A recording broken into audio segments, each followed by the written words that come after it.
On my fourth video on discovering your magical name. It is often a matter of great delight to new witches that we can choose circle or magical names for ourselves. This is the name in which we are known by within sacred circle and which identify us to the deities and the elements, the guardians of the circle.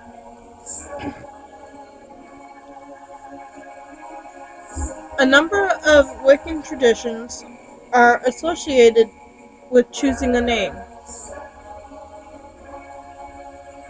and you may like to combine them with this path working. This visualization will guide you toward a first magical name, but don't be discouraged if it doesn't yield exact results the first time. Opinion differs within the Wiccan community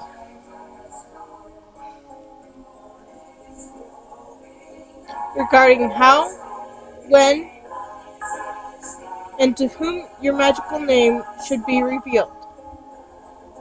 Some witches seem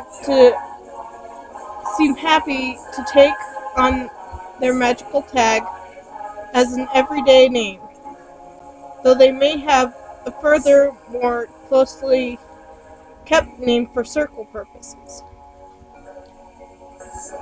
Others have strict views about sharing a magical name and keep this name for circle space only.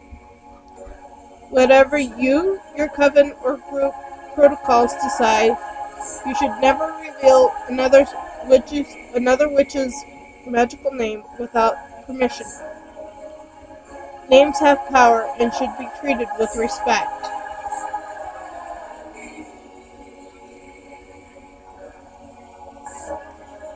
This, by the way, is from the Wicca Bible by Anne Marie Gallagher.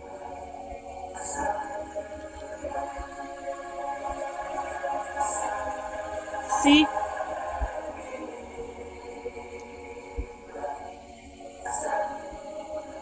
If you can't read it backwards like I can,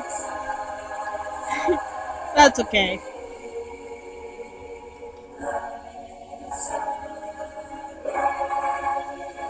You gotta undertake the preparations of my first video.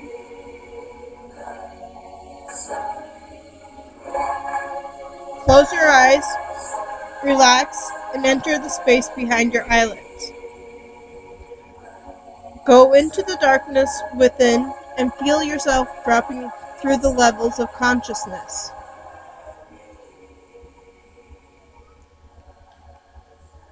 Imagine yourself in an elevator descending many levels until it stops and the doors open.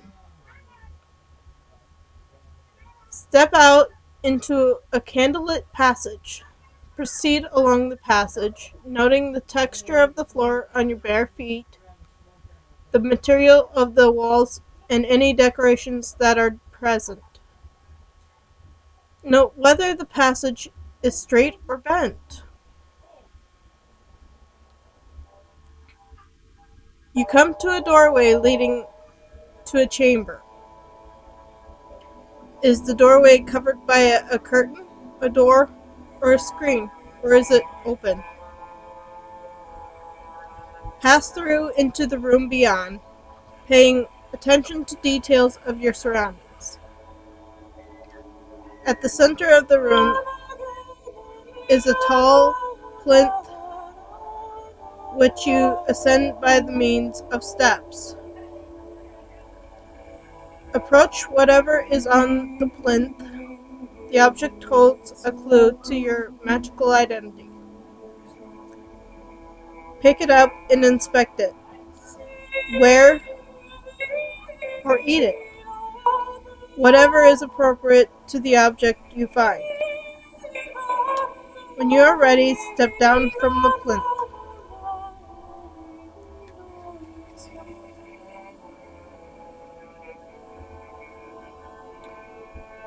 Notice a doorway leading out of the room.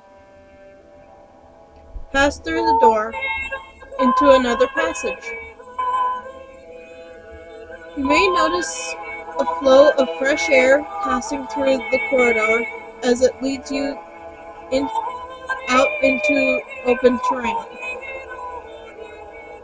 What environment do you find yourself in? Is it day or night?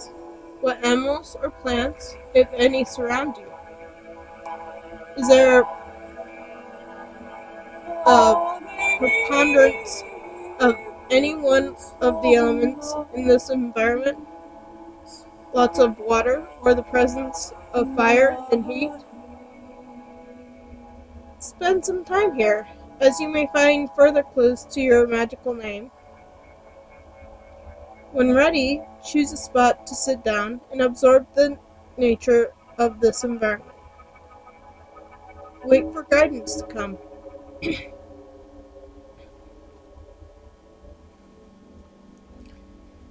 You may be approached by a figure or an animal, or find yourself attracted or drawn to a tree, plant, or some other aspects of this environment. This offers further clues to your magical name. Sorry, I do have a stutter.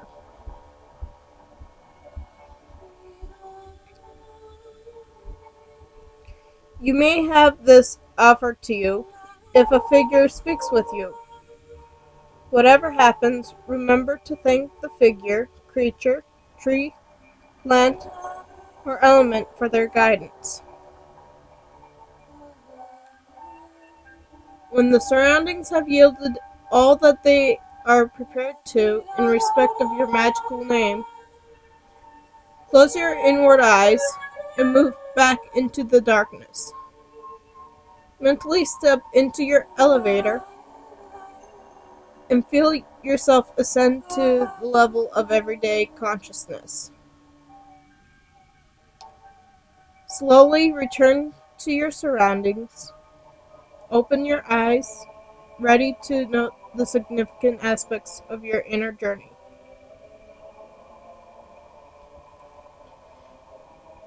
And close with the instructions of my first video.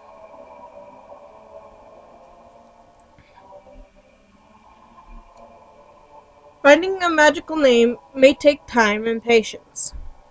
You can combine this exercise with guidance offered on page 216 and 217, which will be in my next video.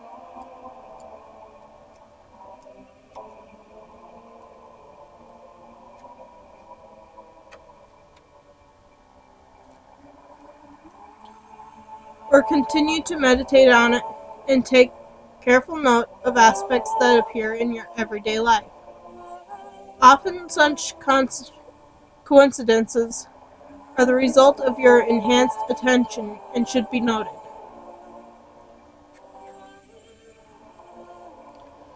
I do have a book in which I write all my information down in.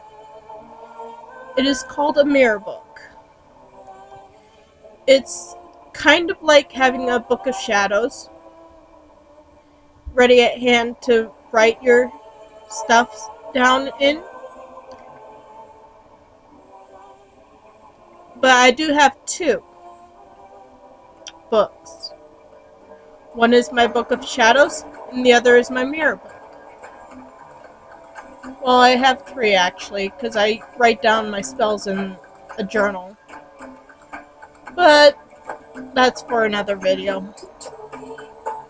Have a good night. Blessed be.